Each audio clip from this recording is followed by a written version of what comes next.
Hey folks, this is Rhykker. In the past we've talked about fast leveling 1 to 70. Today we'll talk about fast leveling for Season 6 patch 2.41. Now we've done a lot of videos in the past, generally one per season, for fast leveling, and you can find those linked around here sporadically, but basically if you've been following these in the past, you'll note that a lot of the tips carry over, and the same is mostly holding true. You guys should check out those videos. Most of those tips still apply, so today we're not going to just rehash and regurgitate what we've already covered in the past. Instead, I want to share with you guys two guides, one made by Drac and one made by Desolacer. These are sort of the guides that I'm looking at for sort of a point-by-point, level-by-level thing on how I intend to progress this Friday when Season 6 starts. I'll actually be using a combination of both of their guides. You can find links to these guides, their written guides, in the description below. You can follow along with these as you're leveling up, but we'll go through them. I'll explain, I guess, where my methods might differ a bit or where I combine their methods together. The great thing about these guides is that they also tell you how to progress once you're 70 to give you a little kickstart into delving deeper into the game. So when you load into the game, very first thing you want to do, take your follower's weapon. That'll give you a big damage increase for free instantly. And also, if you have a pet available, pick a pet that will pick up gold for you. And you're going to want to be saving up your resources throughout your journey so that when you need to craft things, you'll have the gold, you'll have the materials. Now at that point, Desolacer's guide uses a quest turn-in trick. You guys can refer to that if you want to. It's a bit more complexity. You need an organized group for this. I'm personally not going to bother with that. It will enable you to hit level 8 within about 8 minutes of playtime, but the standard default method isn't that much slower. So what I plan to do instead is, as per Drac's guide, make the game on Master Difficulty, and you're going to look for one of 3 bounties to complete. Either kill Zoltan Cool, or kill Magda, both of those in Act 2, or the Cursed Cellar in Act 1. If one of these spawns, you want to go for it, and this is so that you can get a quick bounty turn-in. All 3 of these bounties are very quick to complete, and you're going to get a chest at the end, with hopefully some decent items to get you started out. At that point, lower the difficulty to hard, and you'll just be always on hard difficulty now until you hit 70. At that point, just run Halls of Agony level 3 and level 2 until you hit level 11. At level 7 though, you want to take a break, go look for rings. There's one merchant in every act that sells rings. He is called the Fence, something something, the Fence. That's how you quickly identify them, and as of level 7, they'll start selling plus damage rings that add plus 2 to 4 damage. If you're in a party, have everyone go to a different act to check them out. If you guys do find the rings, buy 2 of them. By now you should have saved up enough gold for that. That's going to be a huge damage spike early in the game. If they did not spawn, then remake the game and hopefully you'll get it on your second shot. Once you hit level 11, you want to do the same thing but look for the plus damage amulet. Thereafter, just start rifting on hard difficulty. Now, if you're in a 4-player party and you have a Demon Hunter in your party, you have the option of going for Leoric's Crown. If those conditions are not met, going for Leoric's Crown will only slow you down. And basically, you want the Demon Hunter player to leave the game, leave the party, go into campaign mode, and make his way through the quests until he gets to the Skeleton King, while everyone else just keeps leveling through rifts normally. And it's when you guys are minimum level 20 that you can join the Demon Hunter's game, and all together you complete that quest so that you all get Leoric's Crown. The benefit of Leoric's Crown is that it doubles the effectiveness of any gem that you put in it. Of course, you're going to put a ruby, and probably the biggest ruby that you can craft. And that'll be doubled in the crown for more XP. Now, once you guys hit level 21, you want to start split bounty farming Act 1. When you open your bounty bag, you have a pretty decent shot at getting either Cane set or Born set, possibly both if you're lucky. And if you do get any of these, craft them as soon as you can, equip these items, they'll give you XP buffs. And wear them as long as you possibly can. And at that point, it's basically just doing hard rifts until 70. Desolacer does not suggest doing the split bounty farm. He thinks that since you don't have a guaranteed chance of getting the sets, that it's a bit of a waste of time. Your mileage may vary. I'm gonna go for it. Overall, throughout this process, you want to be minimizing your downtime as much as possible. Once you close a rift, you want to be opening up the next as soon as you possibly can. So anything that you need to get done between rifts, you have that window of opportunity, that short window of time, and once it's time to open the new rift, just head on out, open that new rift. It's not worth staying back. Your weapon will be your most important piece of gear.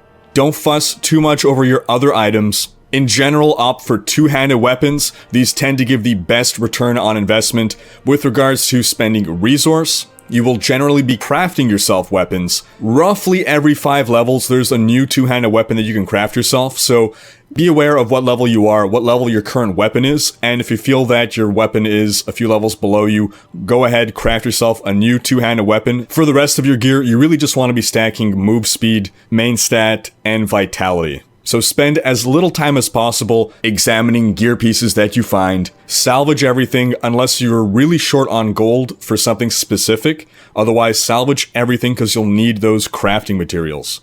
Now, starting at level 42, you could potentially start to craft level 60 weapons that roll with reduced level requirement. The very highest roll would be minus 18 levels, taking it from 60 to 42. The odds of getting that, though, are fairly slim. That said, if you do manage to get a huge weapon upgrade, at that point, you can afford to increase the difficulty. Keep your difficulty on hard unless you find yourself overkilling. That's the only time that you should consider increasing the difficulty. And one trick for optimizing your chances of getting a reduced level requirement weapon is crafting a weapon and getting one that has 2 secondary affixes, one of which will be crowd control. If you have that as one of your secondary stats, then if you reroll the other one, you have a 1 in 4 chance of getting a reduced level requirement stat. I wouldn't bother spending much time on any gems other than rubies. Rubies are super important because you want to put 1 in your helm and 1 in your weapon. Don't bother with an emerald in your weapon.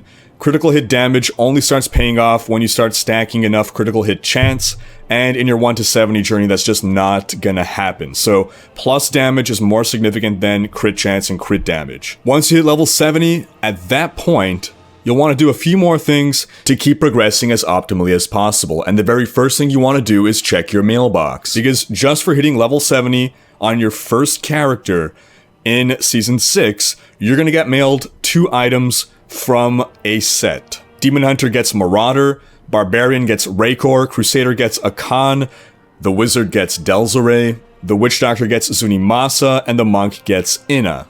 Now that you have those 2 items, it is now at level 70 that you're free to start spending your gold and your crafting materials. This is what you've been saving up for. You've just been doing the minimum upgrades possible throughout this journey to maintain as much damage and survivability as you can to make it this far as quickly as possible.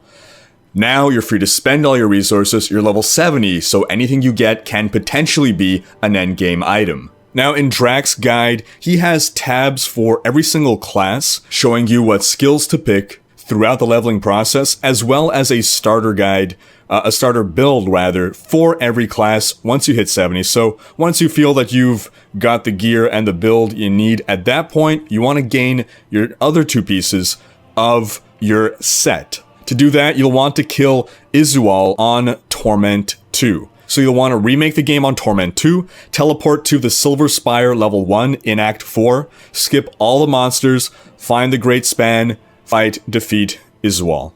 Equip your 4-piece bonus, remake the game on Torment 4, complete a Torment 4 Rift, and this isn't going to give you your 6 pieces, but this will enable you to do a Greater Rift 20.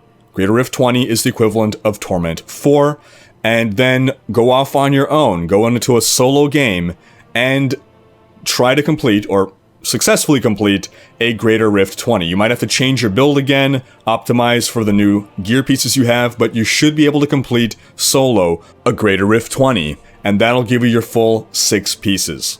Once you guys are done, you can reconverge with your 6-piece bonuses, remake the game on Torment 1, then go to the ruins of Saruhan, or at least send one guy there to get the cube for everyone while the rest of the people start off with split bounty farming.